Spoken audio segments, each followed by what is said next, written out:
Yeah, so as expected, I'm reading an interesting article at Zero Hedge about the former Federal Reserve Chairman Paul Volcker explains why the Fed cannot raise interest rates. And I'm going to tell you, if they do raise rates like they did in December, markets started tanking pretty heavily. January was like the worst January on record, I think, of terrible for the stock market, something like that. We would see more of that. So if they want to crash the economy, they're going to raise rates. Why? Because interest rates, derivatives are, most of them are attached to interest rates. So one move, one way or the other, can have a devastating effect. Because again, for each positive bet, if you will, for an asset that's interest rate related, there's a negative one. So you have a derivative, you're expecting the interest rate item or whatever, even to stay stable, and someone's betting against that. You know, there's a winner and there's a loser on each side. If you're holding a position and the thing moves one way or the other, you can get crushed. And Lindsey Williams did say, and this was one of the things he said a long time ago when his good elite friend was around, they're going to use interest rates to destroy the world economy. And they're going to use the interbank lending rate more specifically to do so. But so many derivatives are attached to interest rates that when you start playing with the interest rates, you're going to destroy the financial system. So I know Paul Volcker says, here's why, what I'm about to read you, why the Fed can't raise rates. Just keep in mind, if they do raise rates, they did it for a purpose, and the purpose is to destroy the economy.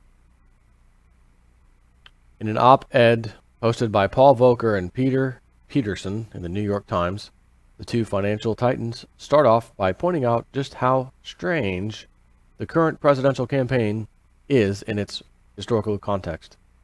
Together, the two of us have 179 years of life experience and 13 grandchildren. We have served presidents of both parties. We have seen more campaign seasons than we care to count, but none as strange as this one. Insults, invective, and pandering have been poor substitutes for serious debate about the direction in which this country is going, or should be going. And a sound and sustainable fiscal structure is a key ingredient of any viable economic policy. But the main issue that troubles the two financial titans is the lack of any practical discussion of the soaring U.S. debt during the entire bazaar campaign. The one issue both agreed is the biggest challenge facing the U.S. economy today.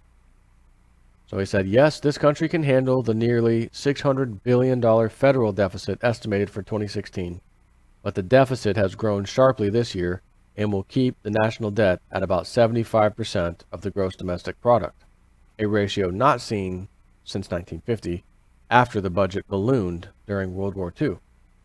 Long term, that continued growth, driven by our tax and spending policies, will create the most significant fiscal challenge facing our country.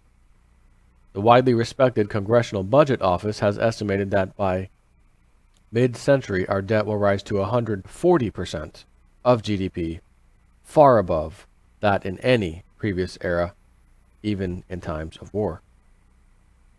That staggering number has been ignored by most, and certainly the Obama administration, which has been glad to take credit for a sputtering recovery while ignoring what caused it.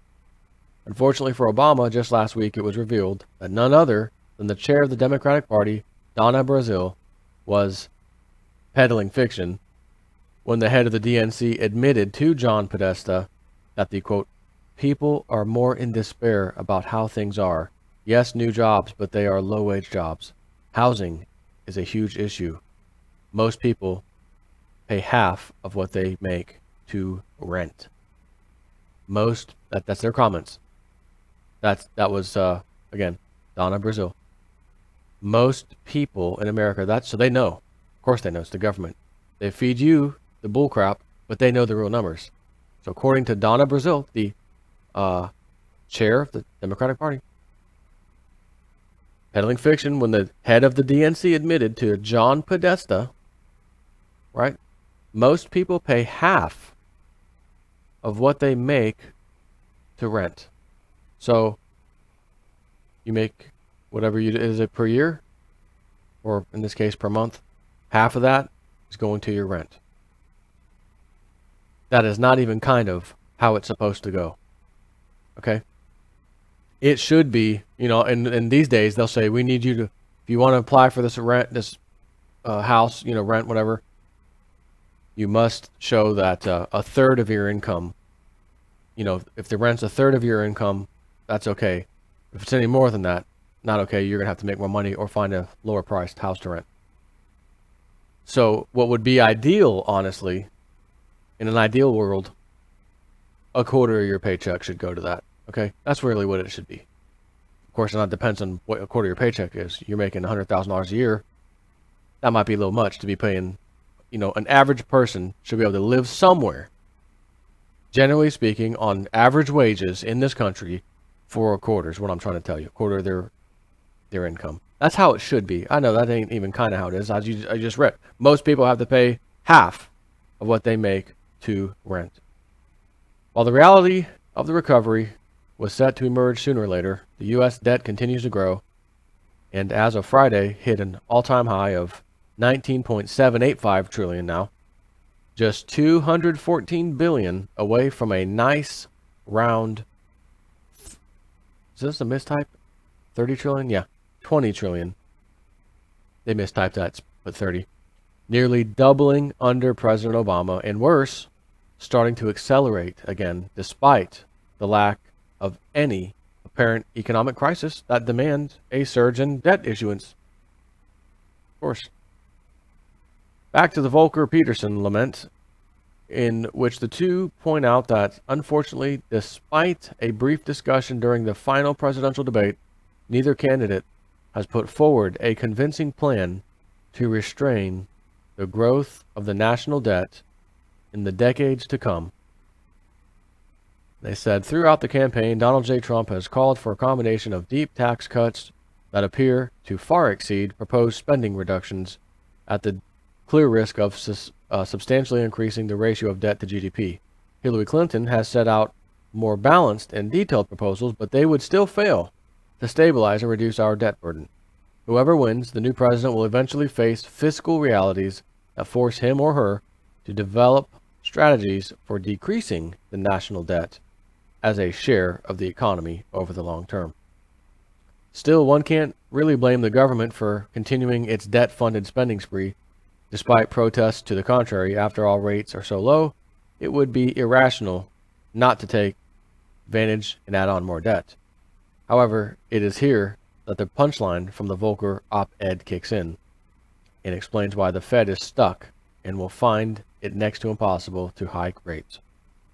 Our current debt may be manageable at a time of unprecedentedly low interest rates, but if we let our debt grow and interest rates normalize, the interest burden alone would choke our budget and squeeze out other essential spending. There would be no room for the infrastructure programs and the defense rebuilding that today have wide support. So that's what he's saying. We the Fed cannot raise rates. If we do, the congressional budget would be affected. If nothing else changes, just the budget would change, because your war spending and handout spending and everything else, let's just say it looked good, you balanced the budget, which is impossible, but let's just say they did. And then the interest rates rise at all, even a tiny fraction. We now owe more money to pay back the people we borrowed the money from. Now, I'm going to tell you how absurd all this is anyways, whether it's Donald Trump and his idea about, we're going to lower taxes, or Hillary's, we're going to raise taxes a little bit here and there, but we're going to lower some things in the longer term, whatever. None of it matters. Here's why. When the Federal Reserve came into existence in 1913, they brought along with it their policies, fractional reserve lending, the way the entire economy, money functions, everything.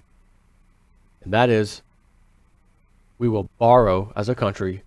You will now start borrowing money into existence. You don't print it anymore. You borrow it first. Then we print it and give it to you. And when we print it, you're going to have bonds, treasury bonds, that you sell off on the market. Other countries, other rich people, whatever it is, buy these bonds 10-year, 5-year, 30-year, whatever it is.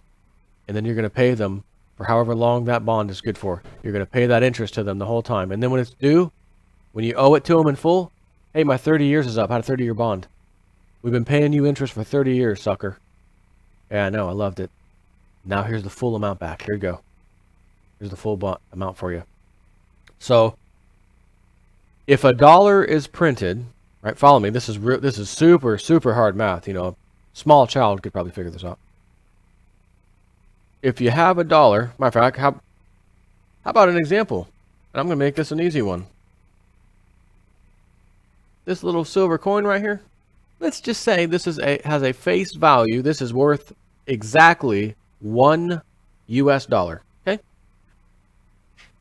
This, as you know, is a penny. And let's assume we're only paying a penny interest rate, 1%. A penny. We borrow this from you. We pay you back we're essentially owing this plus this. But hold on. I only printed this. This came into existence because we borrowed it. And now we're going to make payments to you for this for however long period of time. The money we're now paying you over and over and over every month, every year, for however long this bond is for. Where's that money coming from? We only printed this. We borrowed this. But we owe this. And then this again as the years go by. And, So how does that work? Well, you got to print more money. You got to print more money. Well, wait, whoa. Slow down. You can't just print more money. You got to borrow it into existence. So, let me get another one of these out. Borrow that into existence. Start tapping off of this one to pay back this one to this so-called bondholder. See how that works? I would love to hear you tell me how in the world, in the universe, in the superverse, any country that practices that policy could ever find its way out of debt. It can't.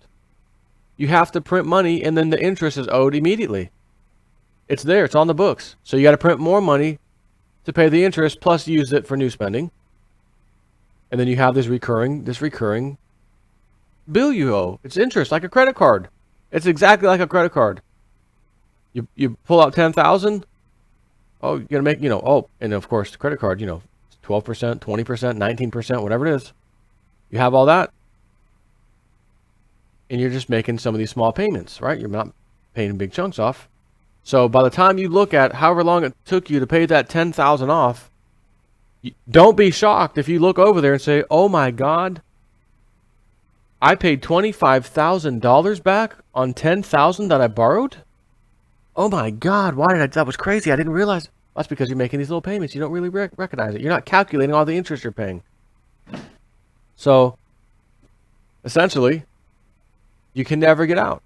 Now, you, on the other hand, in that example, you might be saying, well, hold on, I paid off the debt. So how does that work for me, Jason?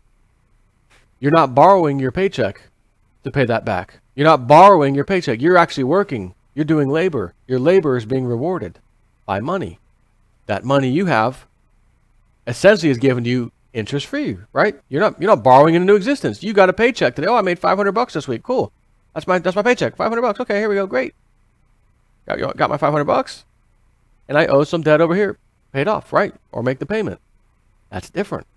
But when you're the country borrowing your own money into existence, you can't say, well, we get a paycheck from over here in this other country. No, you don't get anything. There's no other source coming in. It's only your dollar. That is why it is mathematically impossible to pay that off. The only way you pay it off is by printing more money to pay it off. But then when you print that money, it too has interest attached to it. So I've said this before. I recommend highly you watch Bill Still's documentary titled The Secret of Oz. I'm pretty certain you can go to YouTube right now and watch the thing for free in full. It explains what I just explained to you, and also explains some previous presidents that saw that. And they've tried this whole central bank thing more than once. It wasn't just 1913, by the way. Previously, they did it too. And then it would fail. The people and the good government that was in power at that time, and I mean it, good government, get rid of that turd. We don't need that. This is going to put us in debt. And the bankers didn't like that. Off with his head. Oh, assassination. Oh, sorry. Not Ronald Reagan, Civil War, I mentioned this before, and he mentioned it in the video. The greenback, Abraham Lincoln, he made it up, paper dollars, because we ran out of gold and silver, but they printed it interest-free. No interest.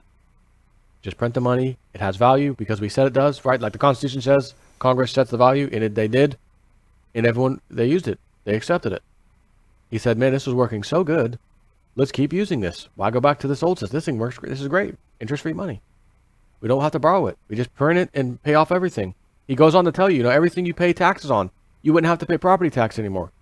Driver's license fees, non-existent. Fishing license, yeah, you can get a license, but you don't pay for it. Why? Because the government's printing all the money it needs to do its job. Only in the private sector do you not be, you're not able to print money. And I said before, could you imagine giving the Hillary Clintons and the club access to a printing press in which there's no limits? Can you imagine you think that the $800 million Obamacare website was outrageously expensive when it should have cost maybe $1 million? It was 800 times that amount. You ain't seen nothing if you gave these people in charge the power of a printing press to themselves, and they could just print up everything they wanted. They can give the contracts out to their friends and make their friends so filthy rich, who would then in turn fill their pockets so high that these numbers we hear, these congressmen coming in like an average citizen and leaving multi-millionaires, these people would be coming in average citizens and leaving multi-billionaires.